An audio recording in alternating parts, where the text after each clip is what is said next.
All right, let's talk tier sets.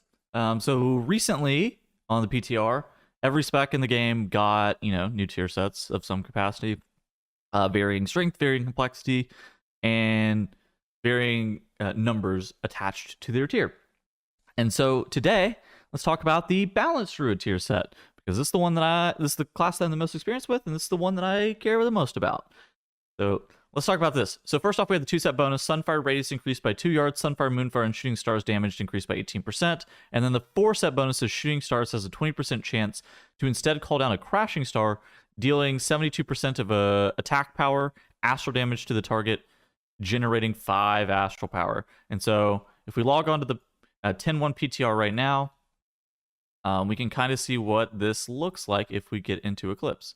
And you actually can kind of see it. They're like these blue shooting stars that you see periodically fall out of the sky. Don't be confused. There's another Moonkin sitting here with Starfall up, but it's basically those like dark blue shooting stars that you'll see, and those are the ones that are the 4-set, the Crashing Star. So let's talk numbers and what this all means. So I have a couple of numbers, and obviously these are super preliminary, and they don't encompass all situations. We can kind of talk about like what balance is going to be looking like in 10.1 and generally how it feels. So if you just look at this, just the numbers themselves, the 2-set is about a 3.36% damage gain, whereas the 4-set's about a 3.55% damage gain. The 2-set and the 4-set from this current tier, from Vault of the Incarnates, has been nerfed down to be about a 3.79% damage gain from the 4-set as a whole. And so you're going to be replacing the 4-set from Vault of the Incarnates with the new tier set pretty much as soon as possible. In addition to that, 2-set from Vault of the Incarnates plus 2-set from the new tier seems like it will actually not be too bad, but all of those are beaten out by the 4-set of tier 30. And so that comes out to be about a 7.5% damage gain on single target. There was this nice write-up from Gender in the Dream Grove. Basically, it says it adds 60% shooting stars damage and 30% astral power on average. Also, roughly a 3.5% DPS increase, just referring to the 4-set here. This roughly makes us have the same AP gen from shooting stars as we currently have, since we lose Stellar Flare attached to shooting stars. This, combined with the heavy increased Dispenser astral power generation, will have us about the same filler Dispenser ratio that we currently have with the unnerfed 4-set. And then it says, see the compendium for a detailed write-up on the 10.1 changes. Obviously, I'm going to talk about some of the 10.1 changes. If you want something that's more thorough and detailed, yeah, you should go check out the compendium. Currently, there seems like there's no AoE numbers yet on what the 4-set looks like, but if I had a rough estimate, I don't want to say about like the numbers. If I had a rough guess, I think that this 2-set's going to be actually a pretty large damage increase on AoE. Well, large is relative, right? It's going to be a decent damage gain on AoE. It's definitely going to be more of a damage gain on AoE than it is on single target. And obviously, shooting stars still having diminishing returns it's going to be decent on AoE, but not like super sick. So this is definitely more of an AoE centric tier bonus, or at least it's more flexible in regards to what it provides at this.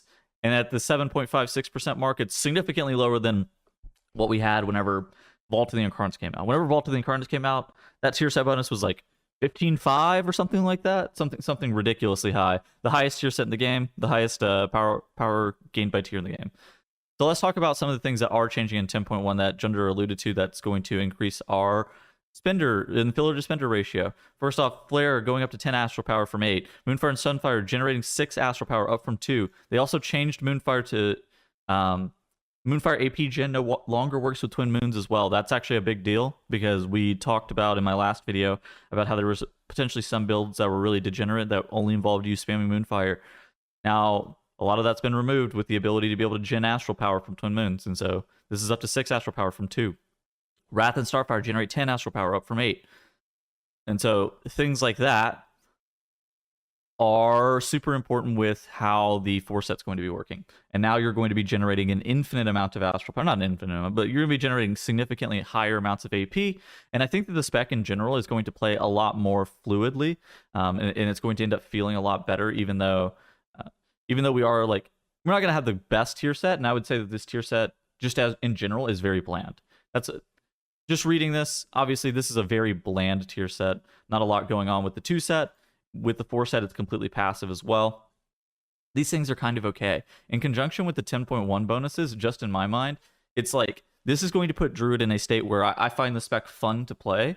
But even while the tier set isn't the greatest thing ever, right? It's not reinventing anything. It's not going to be this super unique, super fun thing that you look back on, kind of like the Vault of the Incarnates 4 set was.